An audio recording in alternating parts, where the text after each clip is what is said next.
Present NUDA 98 kilometres వరకు expand అయిందని మీలో ఎంతమందికి తెలుసు? Hi friends! Welcome to PS properties. అసలు నుడా అంటే ఏంటి? నుడా ఎప్పుడు ఎస్టాబ్లిష్ అయింది? ఒక లేఅవుట్‌కి నుడా అప్రూవల్ ఉందా? లేదా? అనేది ఎలా తెలుసుకోవాలి?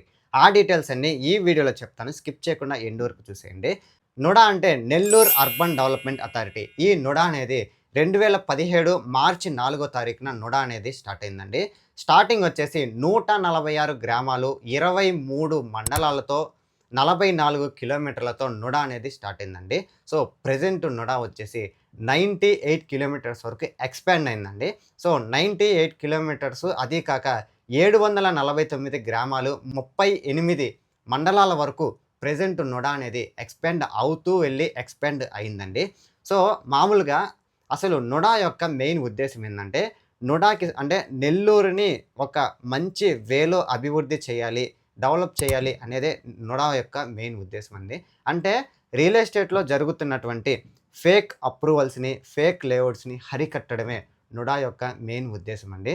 అసలు ఏదైనా ఒక లేఅవుట్‌కి నుడా నార్మ్స్ ఏముంటాయి అంటే, మామూలుగా కొన్ని నుడాకి నార్మ్స్ ఉంటాయి. 40 feet roads, drains, electricity, compound వాలు.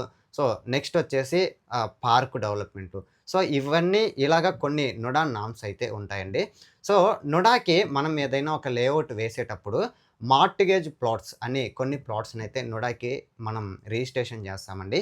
ఇన్‌కేస్ మనం కనుక చెప్పిన డెవలప్‌మెంట్ చెయ్యకపోతే ఈ మార్ట్‌గేజ్ ప్లాట్స్ అనేది నుడా రిలీజ్ చేయదండి. సో, వాటిని నుడాకి మనం మార్ట్‌గేజ్‌గా రిలీజ్ చేస్తాం. డెవలప్‌మెంట్స్ అయితే యాజ్ యూజువల్‌గా ప్లాట్స్‌ననేది రిలీజ్ చేస్తుందండి. ఏదైనా ఒక లేఅవుట్‌కి నుడా పర్మిషన్ ఉందా? లేదా? అనేది ఎలా తెలుసుకోవాలి? మనం టీఎల్‌పీ, ఎఫ్ఎల్‌పీ అని 2 వర్డ్స్‌ని మనం వినే ఉంటామండి.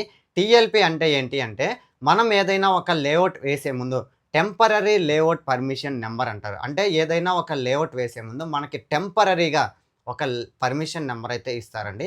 అది టీఎల్‌పీ అంటారు. సో, ఎఫ్ఎల్‌పీ అంటే ఫైనల్ లేఅవుట్ పర్మిషన్ నంబర్. అంటే మనం ఏదైనా ఒక లేఅవుట్ వేసిన వెంటనే మనకి ఎఫ్ఎల్‌పీ అయితే వస్తుందండి.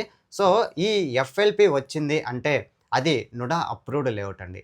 సో, మీరు ఏదైనా ఒక ప్లాట్ తీసుకునేటప్పుడు దీనికి ఎఫ్ఎల్‌పీ నంబర్ ఉందా? లేదా? అని అడిగి ఎంక్వైరీ చేసి తర్వాతే తీసుకోండి. ఇంకా కూడా ఆ ఎఫ్ఎల్‌పీ నంబర్‌ని తీసుకొనెళ్లి గూగుల్‌లో సెర్చ్ చేసినా కూడా మనకి దానికి సంబంధించిన ఏ సర్వే నంబర్‌లో ఉంది, ఏ సర్వే నంబర్ నుంచి ఎవరు రిజిస్ట్రేషన్ చేసుకున్నారు అనే డీటెయిల్స్ అన్నీ కూడా ఈ ఎఫ్ఎల్‌పీ నంబర్‌లో అయితే ఉంటుందండి. సో, మీరెవరైనా సరే ఎఫ్ఎల్‌పీ నంబరు లేదు అంటే అది నుడా అని మాత్రం నమ్మకండి. ఫైనల్‌గా సేఫ్ అండ్ సెక్యూర్‌గా ఇన్వెస్ట్ చేయండి.